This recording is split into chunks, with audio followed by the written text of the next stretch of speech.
What's up, everybody? Thanks for tuning in to another episode of Undercover Vikings. Today I wanted to talk to you guys about something that really kind of irked my nerves, and that is something that Lagertha said when she last spoke with Ragnar. She said something to the effect of, "We all approved of your plans, but they didn't work. Ragnar Lothbrok did not succeed." And I'm like, where the hell did you get that from? Like, how did you get that from all that he's done? Is she just referring to the settlement in Wessex? Is she referring to Paris? Like, what the hell, yo? So I decided to just put together a few of Ragnar's successes that she seemed to have forgotten where she came from. So let me start off by saying, when Ragnar wanted to sail out to the west, they told him there was no west. Guess what? There was. He was right. He succeeded. They told him he couldn't sail across an open ocean. He succeeded. And then he raids Linden's farm and succeeds.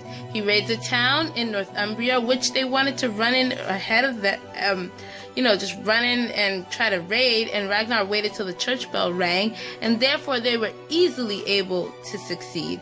Then he raids the kingdom of Northumbria, and guess what? They succeed. He goes back home. He realizes, wow, there's so much good land here in the west. There's so much good land. Now his priorities has changed. He no longer wants to really just discover England. He wants to do something for his people and help his people to survive so they can have a better life. So now his priorities has changed. Okay, so he goes to Wessex, he raids, he succeeds. He starts negotiations, and of course, in the midst of the negotiation, he ends up having to return back home because of Jarl Borg. Goes against Jarl Borg, succeeds. Goes against the king, succeeds. Are you getting the point here? Are you getting the point, Lagertha? You must have forgotten all these things. So now he goes back to Wessex, raids for Mercia, succeeds, and then ends up doing the settlement. Now, what he did to gain that settlement, he succeeded at. The fact that King Egbert destroyed it, that was something he could not have foreseen. Seriously. Like, how could he have known that he was going to do that? So he goes back home, they raid Paris, he succeeds. And did he succeed by brute force? No, he couldn't. There was no way that they could just attack the city. He needed to find a different way, and he did. He faked his death. So he succeeded. Now, when you go to the second raid of Wessex, that's when you have to ask yourself, whose fault really is the situation of the second raid? Because who left Rollo in Paris? It wasn't Ragnar. He would have never done such a thing. It was Bjorn.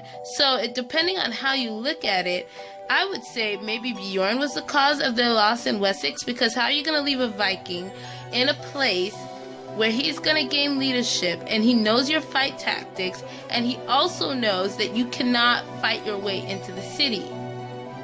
Hello? So Ragnar ends up failing due to other people's choices. Okay? Now, I understand that he was wrong for kind of leaving and not letting people know about what happened in Wessex, and now it's all about guilt.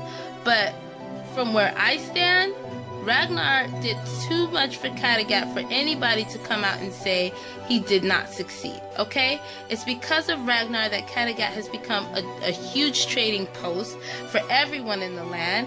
Other kings, other earls look to Kattegat for resources. So you tell me how in the world you get that Ragnar's plan did not succeed, because his final goal was to make a better life for his people. And yes, he may have lost a few along the way, but he did make a better life for the people of Kattegat. So Lagertha, the next time you decide to say something like that, I want you to think twice about where you came from and where you are now.